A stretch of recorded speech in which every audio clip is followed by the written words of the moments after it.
Let me ask you something most people won't say out loud. What if the reason you don't date has nothing to do with being broken, lonely, or afraid? What if the real answer is actually far more interesting than that? Psychologists have identified 5 distinct personality patterns behind why certain people rarely or never go on dates. And I promise you, by the time we get to the last one, you're going to see yourself completely differently. Stay with me, because this one matters. Dating has become so deeply woven into what society calls a normal life that anyone who steps outside of it gets immediately labeled. Commitment issues, emotional unavailability, trust problems. But here's what the actual research in social psychology tells us. People who don't date aren't running away from something. In many cases, they've already arrived somewhere most people spend their whole lives trying to reach. Let's break down exactly what that means. The first pattern is exceptionally high self-sufficiency. And this one surprises people every time. Researchers have found that individuals who don't pursue dating often lead deeply satisfying, genuinely fulfilling lives. Not lives that are waiting to be completed by someone else. Lives that are already whole. Think about what you've actually built. Friendships that go deep. Interests and passions that light you up from the inside. Daily routines that give you peace.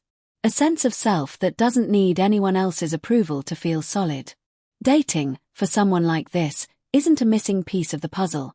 It's an optional addition that would need to justify disrupting something already working beautifully. Psychologists call this integrated autonomy. Most people spend decades chasing it. You may have already found it. The second pattern is immunity to social pressure, and this one is bigger than people realize. From the moment you hit a certain age, the world starts broadcasting the same message on repeat. Get out there. Download the apps. When are you going to meet someone? Friends try to set you up. Family members ask questions at every gathering. And the entire culture frames romantic partnership as the default definition of success. But if you don't date, something important has happened in your psychology. You've built resistance. You've looked at that narrative closely enough to question it. You've watched people rush into relationships not because they genuinely wanted them, but because they felt they were supposed to want them. And you decided that's not enough of a reason. Research published in the Journal of Social and Personal Relationships found that people who resist external pressure around dating consistently report higher life satisfaction than those who date simply out of obligation. You're not missing out. You're opting out with your eyes open. The third pattern is a deep preference for depth over volume in your connections. Modern dating culture is essentially a numbers game. Swipe more, match more, meet more, repeat. It's designed for volume, and volume almost always comes at the cost of depth. If you don't date, there's a good chance you've already rejected this model entirely without even consciously deciding to.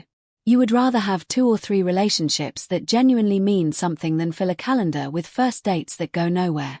You'd rather spend a Friday evening in a real conversation with someone you trust than perform small talk across a table from a stranger. This isn't antisocial. This is intentional. Psychologists have consistently found that people who avoid dating often score higher on measures of relational depth. You protect your emotional energy. You invest it where it has already proven its worth. And frankly, that's not a weakness. That is wisdom. The fourth pattern is one that doesn't get nearly enough attention, and I want to be very careful here because it's important to get this right. Some people don't date because of dating-specific social anxiety. And here's what that actually means. It's not a general shyness. It's not a fear of people. You might be perfectly comfortable in group settings, at work, with your close friends.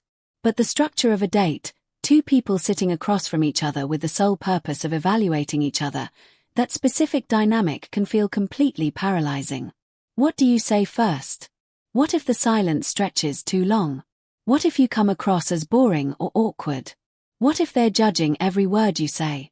Psychologists have identified this as a legitimate and incredibly common form of social anxiety tied specifically to the evaluative nature of dating. It's not about intimacy. It's about the performance.